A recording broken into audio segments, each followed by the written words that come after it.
I'm a beekeeper, and there is a lot going on with the bees right now, and it's called colony collapse disorder and blah, blah, blah, blah, blah. But blah, blah, blah, blah, blah. Yeah. Since I started working with the bees, I've always wanted to ask Abraham, what's going on with the bees? Why are they dying? Well, everybody does, you know. Yes. We think that the bee just doesn't like mathematics and language.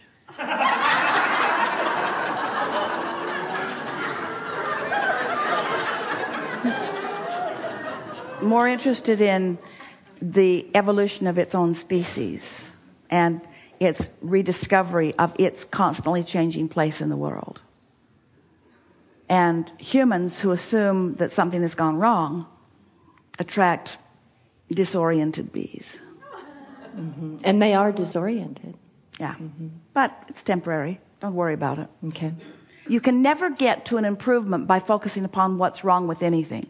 That's one of those flawed premises or distortions or deceptions that humans play upon themselves and upon each other. It goes something like, let us scrutinize the planet and let us find the pieces that seem out of order, and let us find a need and fill it, or let us find something that's wrong and fix it. And we say, there is a step 1, step 2, step 3, step 4 to this process of deliberate creation, but you all are making too much of a lifestyle out of focusing on the problem, and therefore holding yourself in vibrational discord to the solution. It's hard to accept that well-being abounds when you have evidence to the contrary, because the evidence seems so believable. But when you understand that the evidence is only evidence of thought, and that the thought can be changed, which will produce different evidence, it puts the whole thing in a whole different framework, doesn't it? Yes. So our question to all of you is, why do you accept anything that's not the way you want it to be? If we were standing in your physical shoes,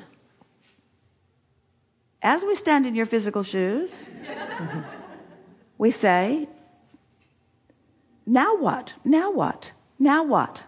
Well, then now what? Now what? Now what? That's what the bees are saying. Now what? Now what? And if you could hear them in their hives or in their migratory patterns, you'd hear them. They're very brief conversations because they don't live long. But they say things to each other like, never mind them. They've never really understood us. They've been mining us for their advantage, not for our advantage. And they have weakened our species in our compliance to what they want. What are they calling this?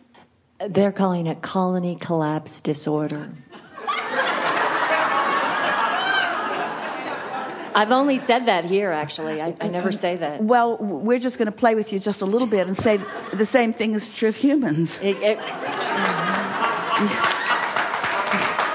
have colony collapse disorder going on around you, but it doesn't mean it's a bad thing. It means there's a restructuring. It means there's a reevaluation. It means that more are seeking freedom. Yeah. It means that more are wanting to run their own show. It means more are wanting to find independence. It means more are wanting to respond from inspiration. Think about it. You either accept the well-being or you don't. And when you accept it, the evidence of well-being shows itself to you. And when you don't, the evidence of the collapse and disorder shows itself to you. And it is a very different world depending upon what your vibrational premise is. We get it, that when you are accustomed to observing and observing and observing, and then the things that you're observing start changing, that humans really want things to stay the same, especially the things that they really like. The things that they are appreciating, you don't want to change. But when you accept that everything is evolving and that it's always getting better. Esther has the plaque. She took 3 cars to the car wash last week.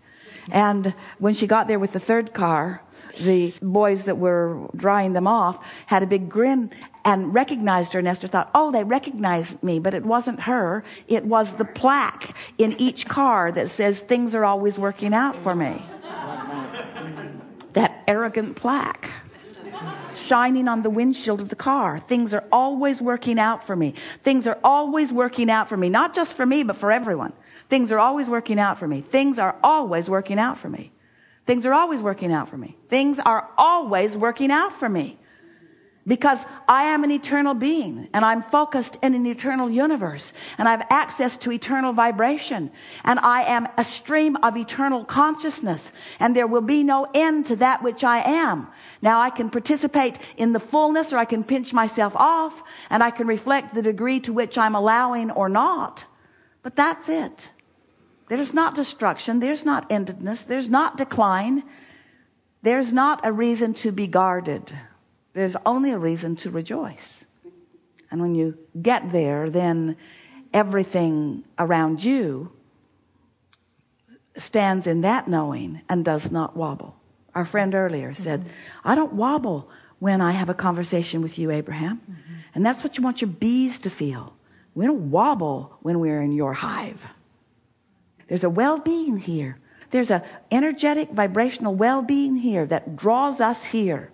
Here we thrive in our hive.